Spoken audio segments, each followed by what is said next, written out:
Hello, dear friend. Are you aware that ultra-processed foods are putting you at risk of developing type 2 diabetes? Think about it. Compared to 10 years ago, you probably know more people who either have diabetes or have had a scare of it. Globally, there are 537 million adults aged between 20 to 79 years old who are living with diabetes as of 2021. What's worse is that there is a death from diabetes and its complications every 5 seconds, with 6.7 million people who died from it in 2021, and the numbers are increasing every year. Research indicates that a large portion of diabetes cases are caused by ultra-processed foods. So let's get into it.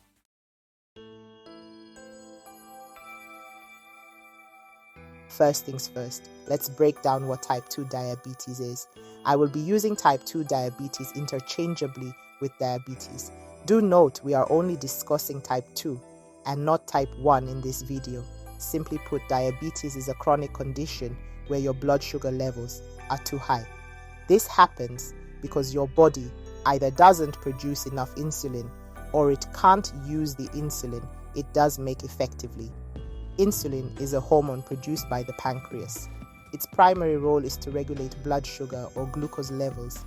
When you eat, carbohydrates are broken down into glucose, which enters your bloodstream.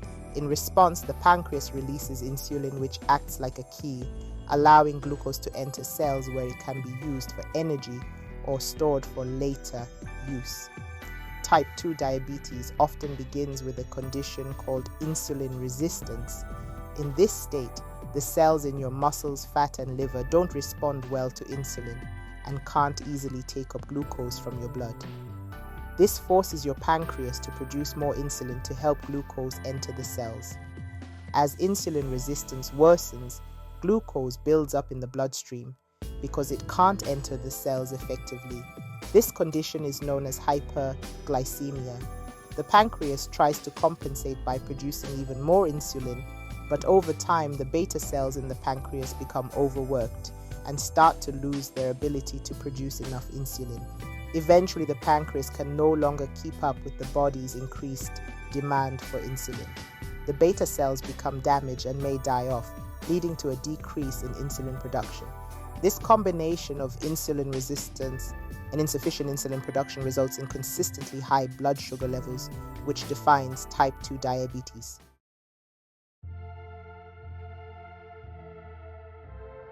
Chronic high blood sugar levels can lead to a range of serious health issues, including 1.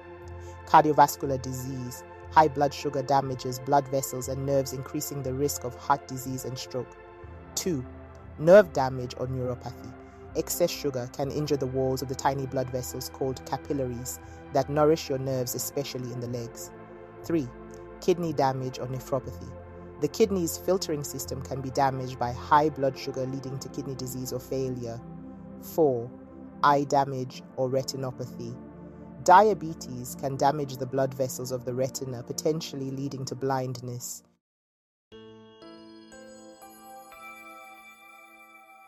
Several factors contribute to the development of type 2 diabetes.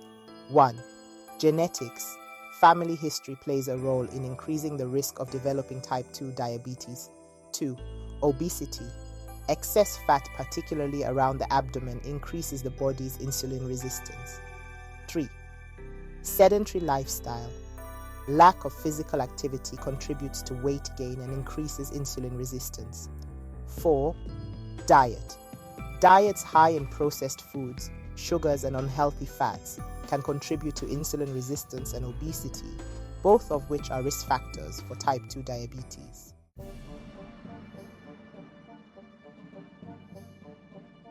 Today we are going to focus only on diet, specifically ultra-processed food and its connection with type 2 diabetes. Ultra-processed foods are foods that have been heavily modified from their original form and often contain artificial ingredients, preservatives, and added sugars.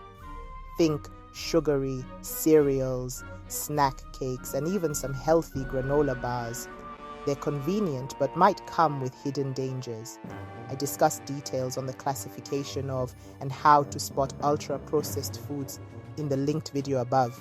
Be sure to watch it for context.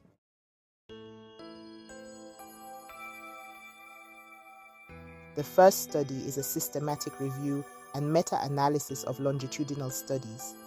These are studies where participants were observed over a long period to see how their health changed, particularly concerning the development of type 2 diabetes. The analysis included data from 1.1 million participants across 18 studies. These participants came from different countries and varied in age, gender, and lifestyle. They were followed over several years to monitor their eating habits and the development of type 2 diabetes. The researchers found a 12% higher risk of diabetes in people classified as moderate ultra-processed foods consumers. A 31% higher risk of diabetes was observed in individuals who were classified as high ultra-processed food consumers.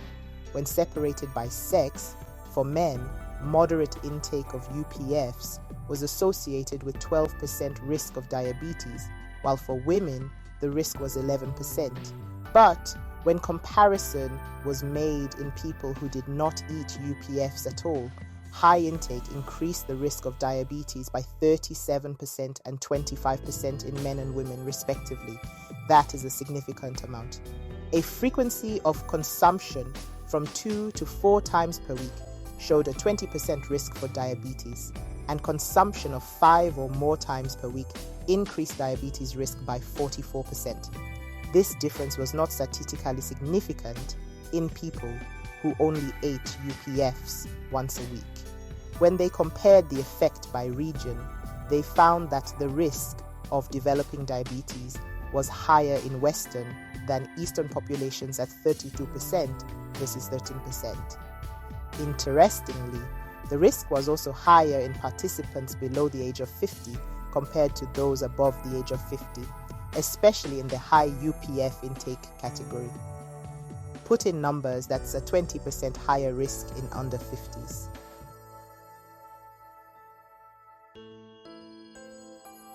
In this second review, they analyzed 5 papers which included 4 prospective cohort designs and 1 cross-sectional study published between 2019 to 2021.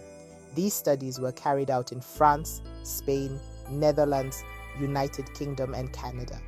The data presented is in 230,526 adults.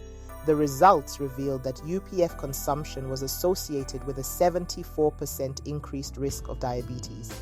They also showed that each 10% increase in UPF consumption was associated with a 15% higher risk of diabetes.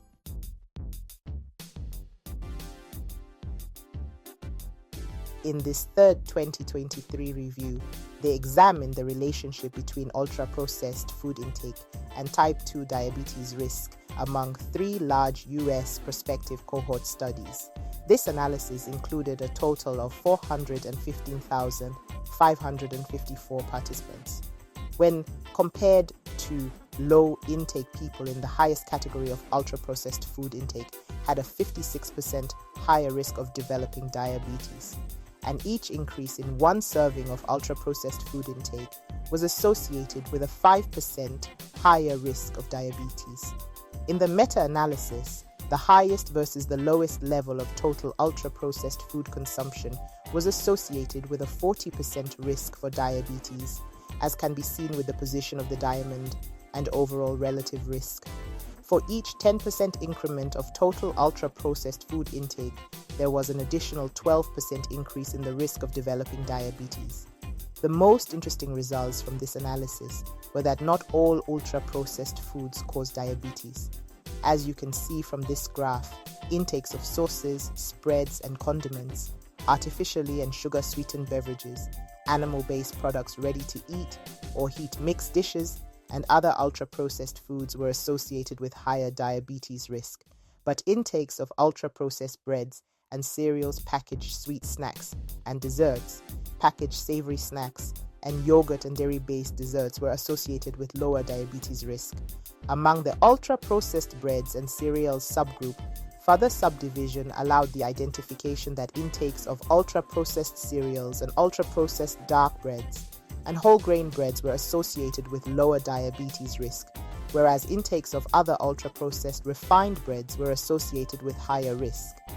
They speculated that the lower risk for packaged sweet snacks was driven by fruit-based foods, but not baked goods, as the difference was not statistically significant.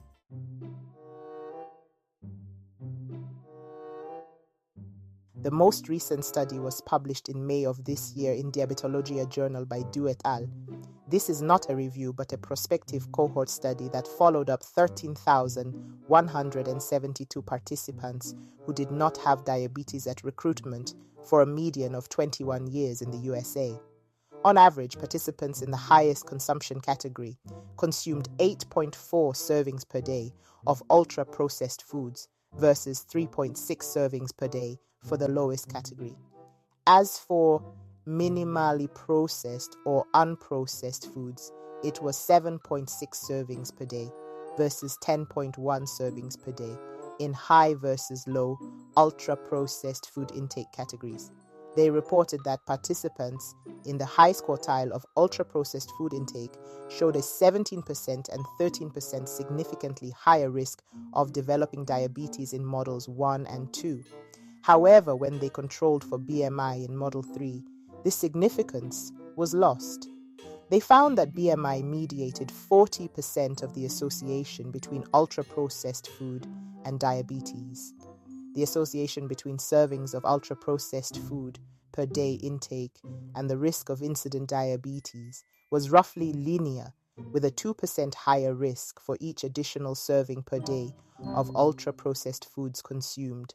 It is also worth noting that participants with the highest intake of minimally processed or unprocessed food consumption had a 10% lower risk of incident diabetes compared to those with the lowest consumption, even after adjusting for BMI in Model 3, with a similar 2% reduction in risk for each serving of these non-ultra-processed foods. Just like the previous study, the researchers reported that higher intakes of sugar and artificially sweetened beverages, ultra-processed meats, and sugary snacks were associated with a 29%, 21%, and 16% higher risk of diabetes, respectively. Unlike the previous study, sugary snacks, which included chocolate bars or pieces, such as Hershey's, plain M&Ms, Snickers, Reese's, and candy without chocolate, were shown to have a higher risk. But as you can see, it is confections which were not statistically significant in the previous study. Interestingly, however, baked goods, which included ready-made pie, donuts, biscuits or cornbread, Danish pastry, sweet roll, coffee cake, and croissant, cookies, cake or brownie, and ice cream intake were both associated with a 12% lower diabetes risk.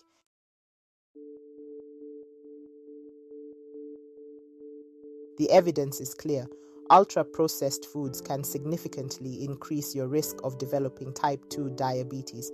While not all ultra-processed foods are equally harmful, the overall message is that a diet high in these foods can have serious consequences for your health. By making mindful food choices and opting for more natural, unprocessed options, you can take control of your health and reduce your risk of diabetes. Remember, small changes in your diet today can lead to big benefits in the future.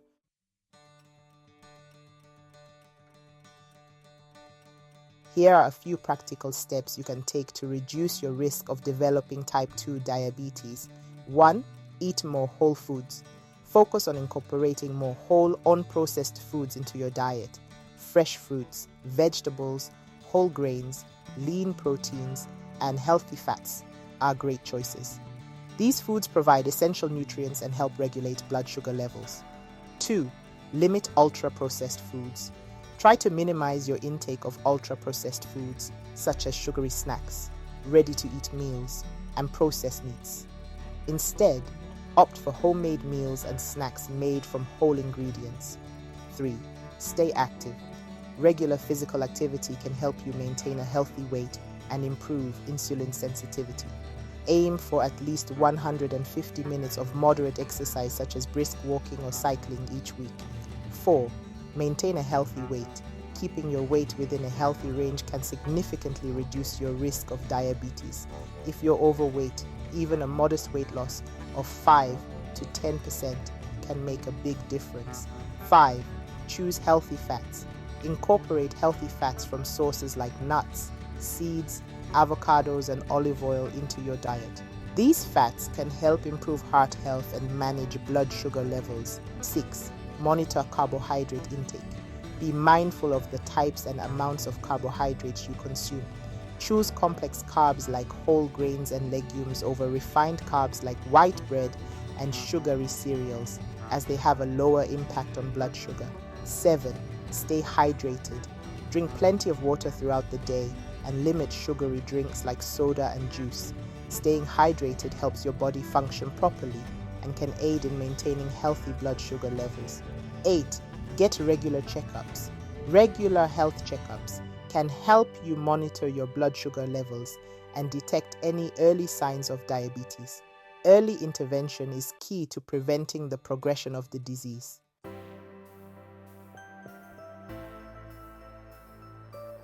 As always, the references for the papers reviewed are in the description section below, so go and have a read for more details.